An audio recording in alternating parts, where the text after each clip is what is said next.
All right, so getting on into the video. Now, this is random pastor from South Dakota. It's Sioux Falls Church is the church. I actually have a link in the description of the video that we're responding to. The church name is Hillcrest Church, and it's a little confusing. I think maybe they went through a name change or something like that. But anyways, he has a point to make, but he's not going to be making it very well.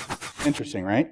So they would say that obviously their thing is ridiculous. They admit that it's ridiculous. There is no evidence that the flying spaghetti monster exists. Since there is no evidence for it, it's obvious it does not exist. At least the probability of it is so incredibly low.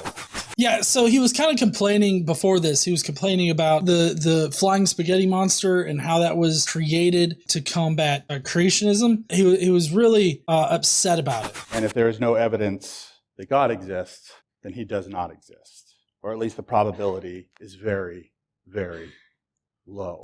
This is where I fall on this. If there's no evidence to believe in something, then why should I believe it? It's not really a matter of probability for me. Like, it's not a matter of probability for me to believe in whether or not I believe in the flying spaghetti monster. There's no evidence that a flying spaghetti monster exists, so therefore I don't believe in it. It's not that the probability of his existence is like really low, so I don't believe in it. It's just that there's no good reason to believe in it for me. So it's not really a matter of probability at that point. You can make a probabilistic argument if you wanted to, but you'd really just be pulling numbers out of your ass and making some shit up at that point. So I don't see the benefit in being hyper specific to the point of like probabilistic nature of the flying spaghetti monster. I think that all you have to do is look at what the evidence is, and since there is no evidence, then there is no reason to believe in whatever the fuck you're saying. When it comes to things like the argument made by Russell's teapot or the flying spaghetti monster, I really wonder how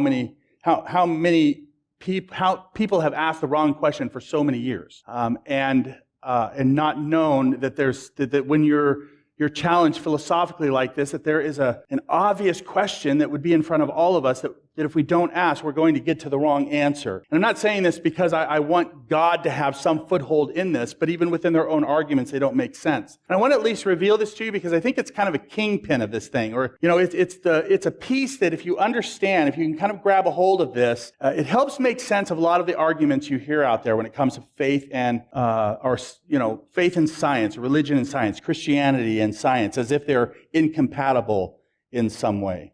So let me speak on this. The whole idea that faith and science is incompatible is not necessarily true. I think that there are some portions of religious belief that are definitely affected by science, but the fact that there are religious people that are also scientific, I think shows that they're not necessarily in conflict. Now, that being said, the scientific method and the whole idea behind science is to be able to describe reality. So on a very overarching basic level, I believe that unjustified belief, which would be what most people would call faith, like a non-evidenced belief in something, I feel like that is anti-science. But that doesn't describe every Christian out there, nor every religious person, because there are people that think that they have the evidence to back up their claims that God exists. Now, if you're a Christian, science will definitely fuck you up, so science is caustic to that idea, but like just having a general belief in a God, I don't think is necessarily affected by science, because this is a deity that's supernatural, right? It exists outside of nature. Science is only meant to describe what's inside reality. So, I mean, if you place your God outside of reality, then you're right. There's no way that science can really describe that deity.